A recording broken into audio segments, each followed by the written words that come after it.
Küresel barışın anahtarı Kudüs ve Aksa'nın özgürlüğüdür. Bismillahirrahmanirrahim. Değerli basın mensupları ve aziz milletimiz, bugün burada sadece bir bölgenin değil, tüm insanlığın vicdan durağı olan Kudüs, Mescid-i Aksa ve Gazze'de yaşanan son kırma dur demek, bu beldeleri elde etme adına Siyonist yayılmacılığın küresel barışı nasıl bir uçuruma sürüklediğine dikkat çekmek ve İslam coğrafyasının dört bir yanında yakılan fitne ateşine karşı vahdeti haykırmak için toplanmış bulunmaktayız. Kudüs yalnızca Filistin halkının değil, bütün Müslümanların ve bütün insanlığın ortak mirasıdır. Mescid-i Aksa ise Müslümanların ilk kıblesi ve mukaddes beldelerden biridir. Ancak bugün Kudüs, Mescid-i Aksa ve Gazze, Siyonist işgal rejiminin sistematik saldırıları ve yayılmacı politikaları altında ağır bir kuşatma yaşamaktadır. İsrail'in Gazze'de başlattığı ve bugün Lübnan'a, Suriye'ye, Yemen'e ve İran'a yaydığı çatışma süreci asla bir güvenlik meselesi değildir. Bu arz-ı mev'ud hezeyanıyla bölge ülkelerini zayıflatma, parçalama ve köleleştirme operasyonudur. Siyonist akıl kendi güvenliğini komşu ülkelerin yıkımında aramakta, attığı her adımda dünya barışının altına dinamit döşemektedir. Bu saldırganlık İsrail'in güvenliği bahanesi altında bütün bölgeyi dizayn etmeyi hedefleyen emperyal bir projeye dönüşmüş ve dünya barışını doğrudan tehdit eden bir boyuta ulaşmıştır.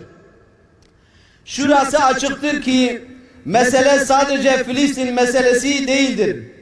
Asıl mesele İslam coğrafyasının tüm direniş hatlarını kırmayı hedeflemektedir. Bugün Orta Doğu modern dünyanın gözleri önünde sistematik bir yok etme operasyonuna sahne olmaktadır. Sadece sınırların değil, vicdanların da tarumar edildiği bu süreçte Gazze ve Kudüs'e sahip olma adına Lübnan, Suriye, Yemen ve İran küresel şer odaklarının hedef tahtasına oturtulmuştur. Müslümanların ilk kıblesi Kudüs, Siyonist işgalin pençesinde kimliksizleştirmeye çalışılırken, İsrail'in başlattığı saldırılarla Gazze, tarihin en büyük toplu mezarlığına dönüştürülmüştür. Bu sadece bir toprak kavgası değil, bir inancın ve halkın kökünü kazma girişimidir. Gazze'de taş üstüne taş bırakmayan, Kudüs'ün mahremiyetini çiğneyen bu terör mekanizmasının lokomotifi olan Amerika ve İsrail ikilisinin bölgedeki yayılmacı emelleri bölgedeki kaosun ana kaynağıdır. Suriye'de yıllardır süren ve milyonlarca insanı yerinden eden savaş, emperyalist güçlerin bölgeyi parçalama planlarının bir parçasıdır. Lübnan ise İsrail'in pervasız hava saldırıları ve ekonomik ambargolarla dize getirilmeye çalışılmakta, bir halkın geleceği sistematik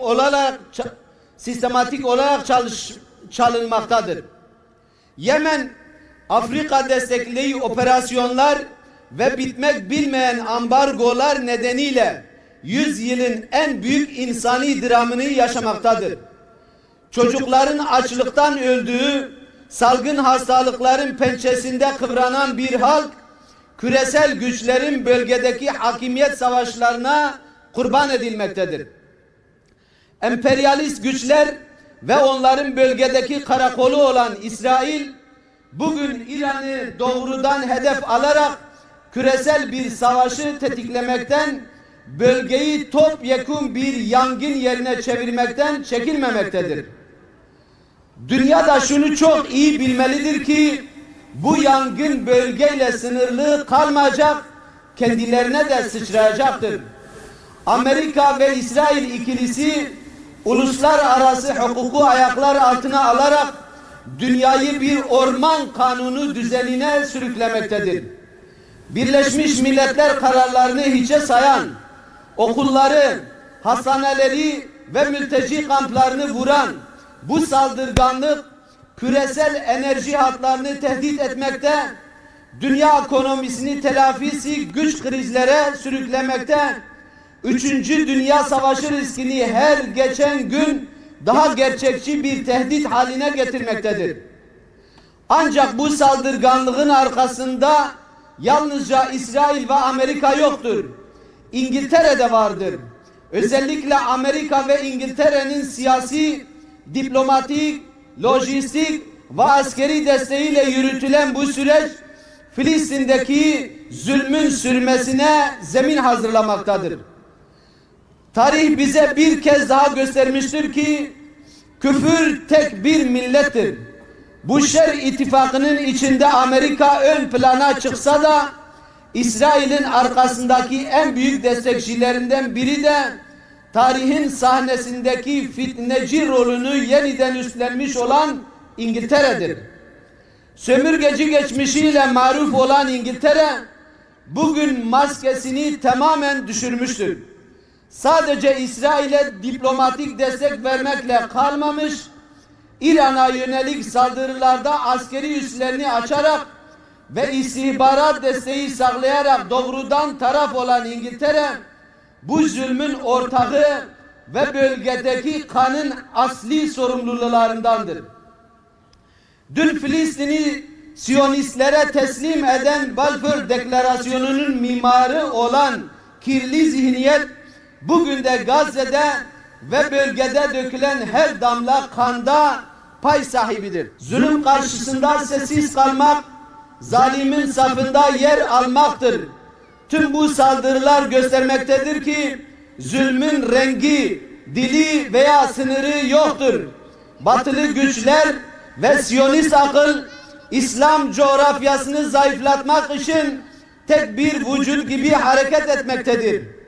Emperyalist güçler kendi aralarındaki itilafları bir kenara bırakıp İslam coğrafyasına karşı birleşmiş iken bugün Müslümanlara düşen kendi aralarındaki itilafları bir kenara bırakmaları, ümmet bilincini yeniden güçlendirmeleri, mazlumların yanında güçlü bir duruş sergilemeleri, vahdet içinde hareket etmeleri ve bu küresel kuşatmaya karşı sarsılmaz bir kale inşa etmektir.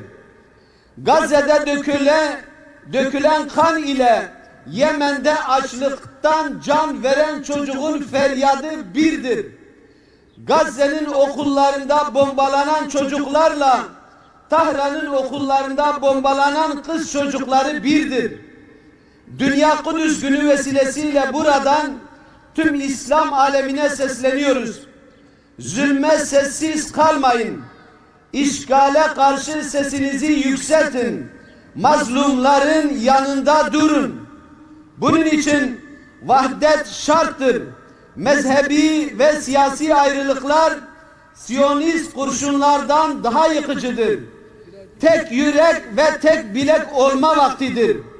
Gazze'den Lübnan'a, Yemen'den İran'a kadar saldırı altındaki tüm mazlum halklarla tam bir dayanışma içinde olunmalıdır.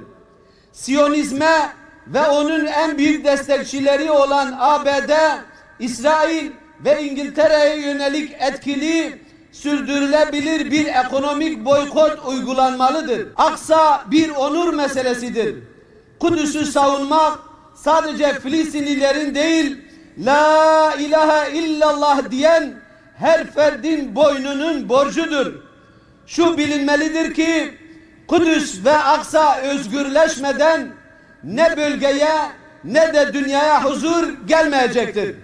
Çünkü bugün Kudüs'te ve Mescid-i Aksa'da sürülen işgal ve baskı politikaları Orta Doğu'da kalıcı istikrarsızlığa neden olmakta, bölgesel çatışmaları derinleştirmekte, uluslararası gerilimleri artırmakta ve dünya barışını tehdit eden krizleri büyütmektedir. Gazze'de yaşanan insanlık dramı, Mescid-i Aksa'ya yönelik baskınlar, Kudüs'te yürütülen demografik ve siyasi değişim politikaları yalnızca Filistin halkının değil, bütün dünyanın vicdanını yaralamaktadır. Bu nedenle bugün çok açık bir gerçek vardır.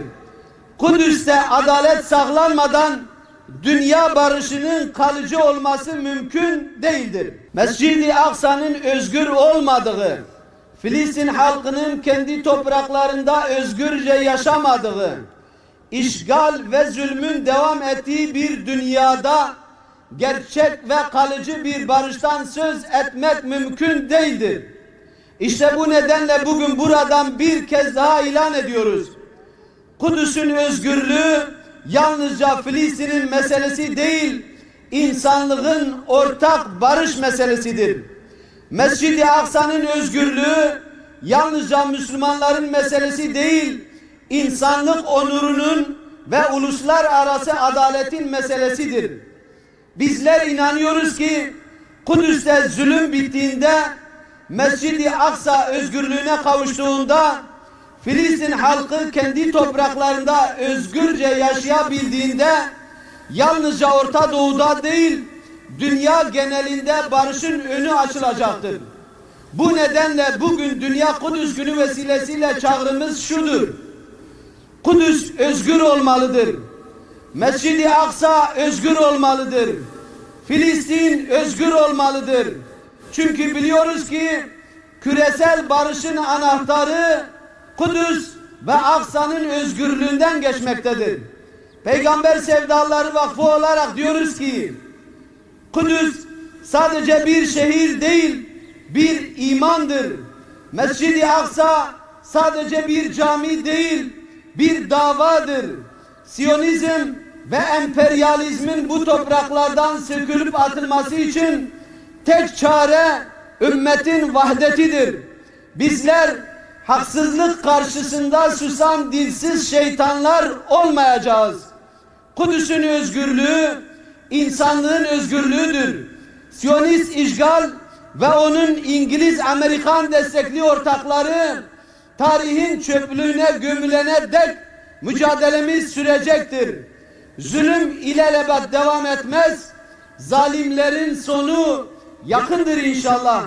Kamuoyuna saygıyla duyurulur.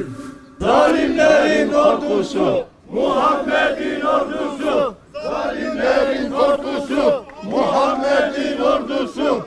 Takbir! Allahu Ekber! Takbir! Allahu Ekber! Amin. Elhamdülillahi Rabbil alemin. Vessalatu vesselamu ala Resulina Muhammedin ve ala alihi ve sahbihi ecma'in. Allahümme Rabbena ya Rabbena teqabbel minna inneke entes semi'ul alim. Allahümme inneke afuvun kerimun tuhibbul afwa fa'fu anna ya Rahman. Allahümme ansur İslam vel Müslimin. Allahümme ansur ihvanena fi Filistin. Allahümme ansur ihvanena fi Yemen. Allahümme ansur ihvanena fi İran. Allahümme ansur men nasarat din. Allahümme ansur cüyüşel Müslimin. Allahümme kahhir İsrail. Allahümme kahhir Amerika. Allahümme kahhir a'dâena ve a'dâ'd-din. Yeryüzünde İslam'ı tekrardan hakim kılmayı bizlere ve neslimize nasip eyle. Amin. Ve bu uğurda bizleri öncülerden eyle Allah'ım. Son nefesimize kadar sana layık bir kul, Habibine layık bir ümmet olmayı cümlemize nasip eyle ya Rabbi.